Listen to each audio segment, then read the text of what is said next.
Nancy, mense, hoe gaan het met julle? Al my followers, ek hoop het gaan goed saam met julle. Mense, al wat ek vir julle kan sê, julle mis uit. Ja nee, julle mis maar groot uit mense, julle weet nie wat julle mis nie. Daar so 'n bietjie goeie nuus gekry, maar ek sal dit weer op 'n ander tyd deel saam met julle.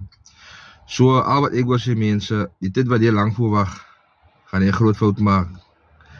Duisende rande gaan al verby jou al. Dollars gaat al verby jou al. Soos sê die groep, ek sien daar op die groep wat ons is saam in die community, op die skoolgroep. Baie mense is spyt hulle het gejoin. Vroeger, verstaan? Ek is een van hulle wat spyt as ek het nie vroeger gejoin nie. Maar nou ja, wat kan 'n man maak? Mense dink ons altyd daar's 'n scampie of so buite. Maar ja, daar is scams, maar beteken voel jy maar net die paraat, jy moet saam met regte persoon paraat.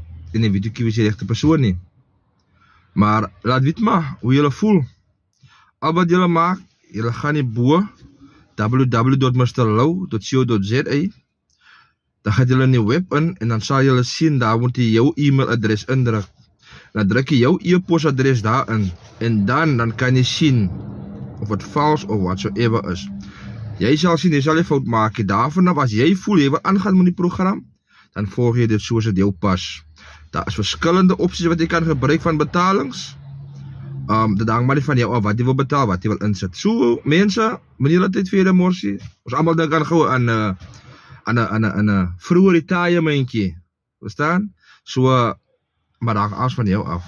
So, dat het goed gaan. Totsiens. Ons praat weer.